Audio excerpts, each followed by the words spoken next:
What's up, team? Welcome to the video. Today I'm going to be talking about how I set up macronutrients for new clients.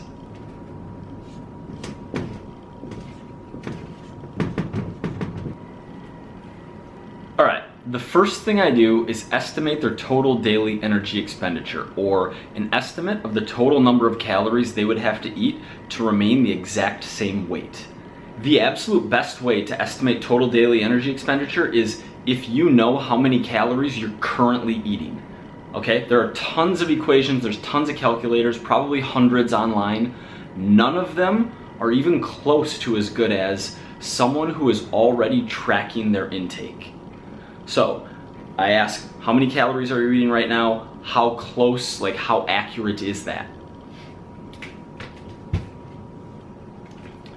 If someone is not already tracking closely, which most of us aren't most of the time, especially if you're about to begin a new program, especially if you're just going to start counting for the first time, I'll use the Kapch-McArdle equation to calculate their BMR and then use a multiplier of 1.3 to 1.7 based on how active they are to come up with their total daily energy expenditure.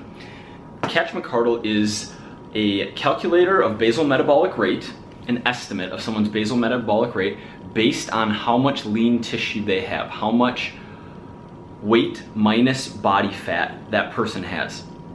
There are a lot of equations, many of them are good. Harris-Benedict, like there are a few. One that I really don't like, that I think is really silly and that is very commonly used, that I have used in the past, is 14 or 15 times body weight. If you have a dude who's 6'3", 220 pounds, college track runner, and you have a girl who is 44 years old, 5'1", same exact weight, those two individuals have the same total daily energy expenditure under the body weight times multiplier. It will get you close estimate. No, it won't get you close. It might get you close, but it also might not get you anywhere near close, particularly if you are a male or female who's obese or overweight. So I don't like this. Kapch-McArdle. Here's the equation if you want to do it yourself. I'm doing this off memory. There is a 10% chance I get this wrong.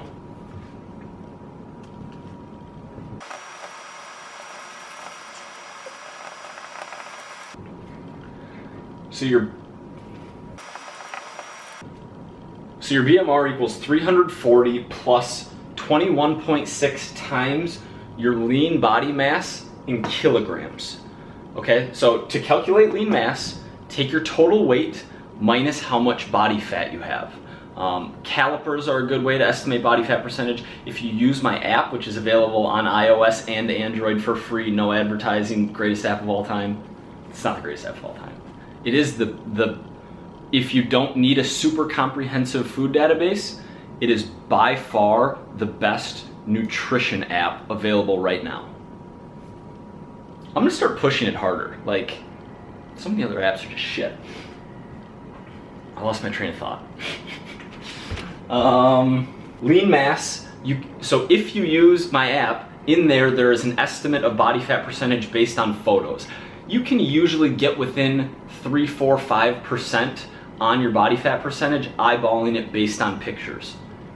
So here's an example to calculate your lean mass. If someone is 30% body fat, you would take your total weight times 1 minus 0.3. So weight times 0.7 equals lean mass.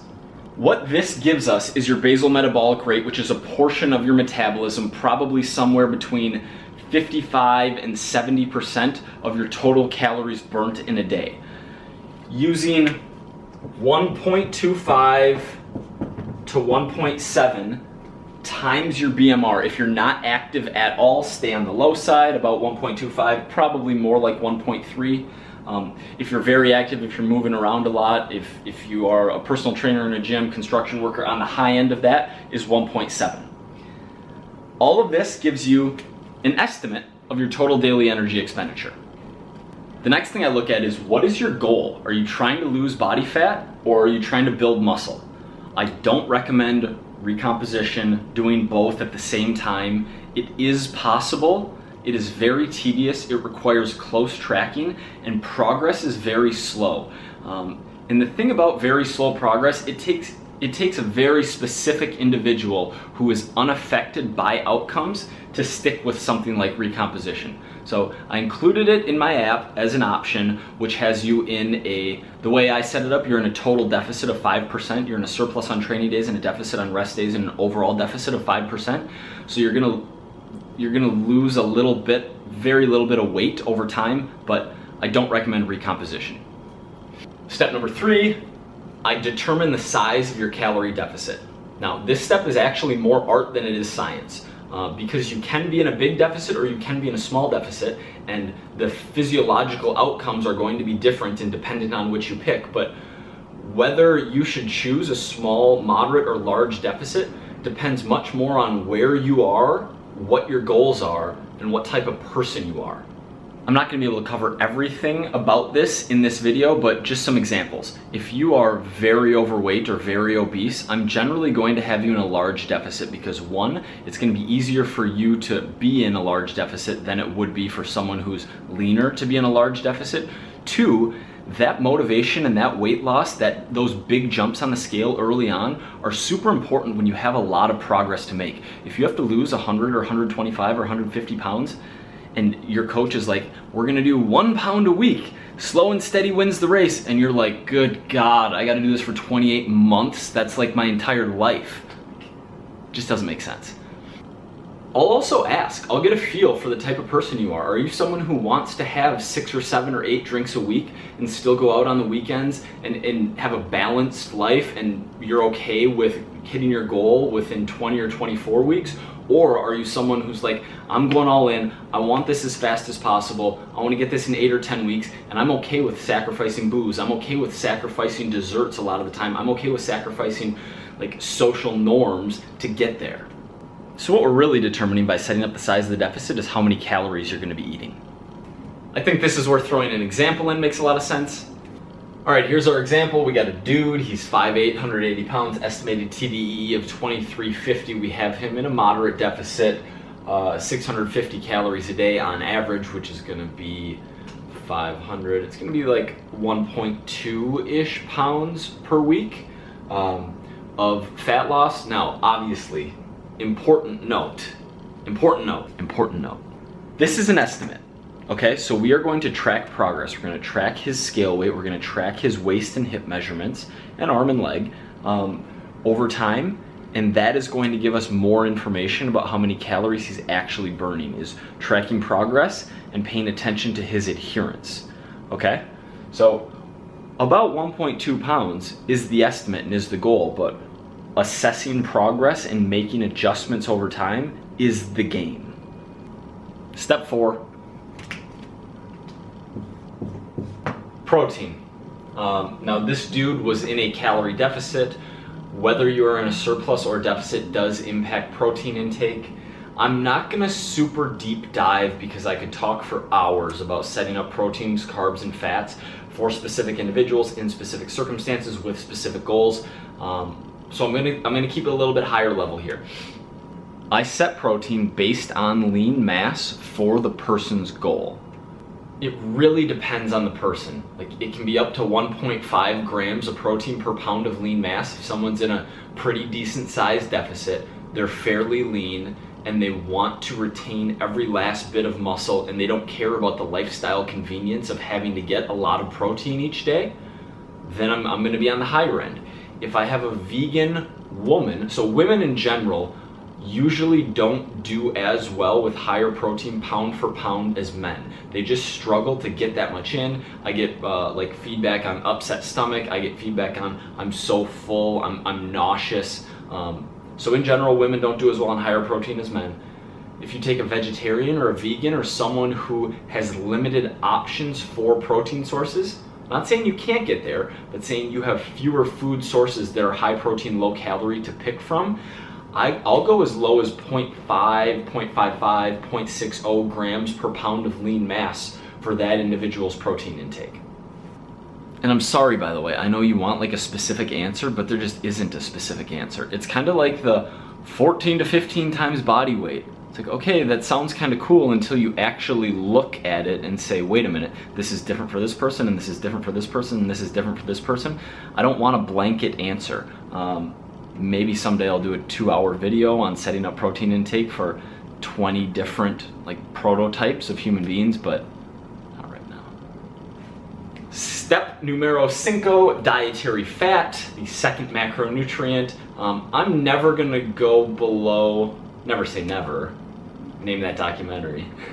I'm never gonna go below 0.25 grams per pound of lean mass.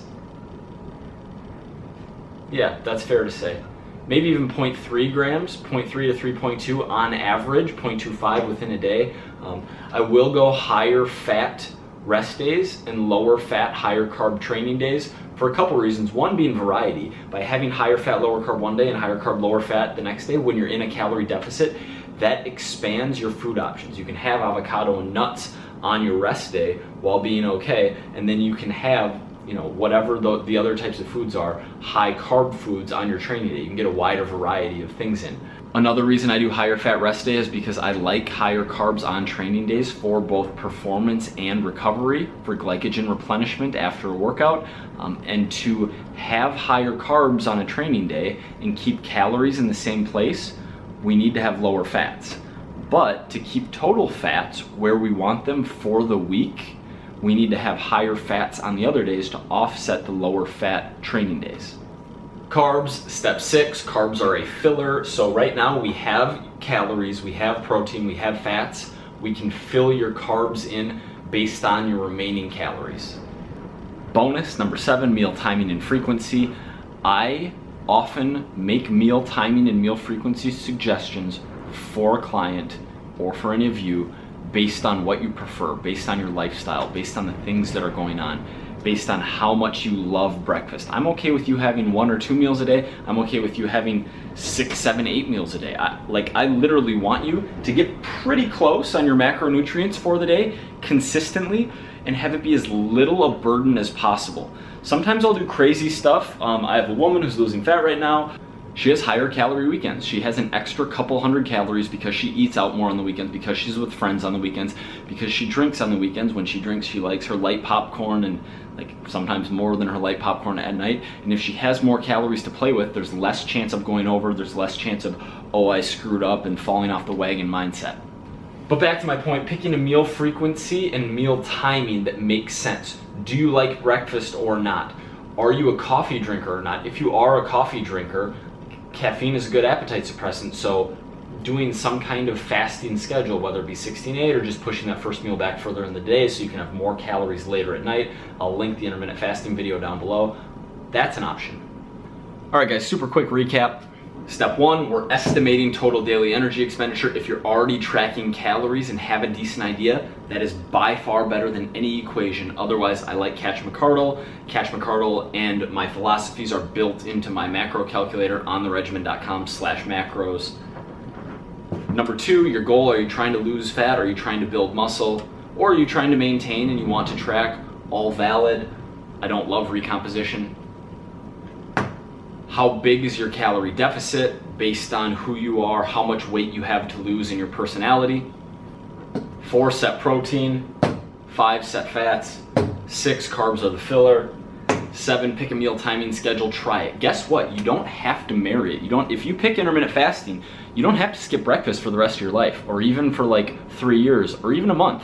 If it sucks after 17 days, you can add breakfast back in. But play with it. Play with meal frequency, play with meal timing, play with food types to see what keeps you full, what keeps you the most satisfied, what keeps you the most energized throughout the day while getting close on your numbers.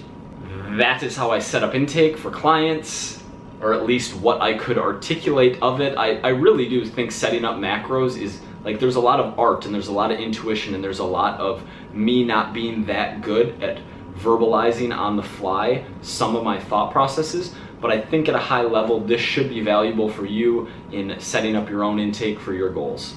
Thank you for watching. If you haven't subscribed, please subscribe for my ego. See you tomorrow.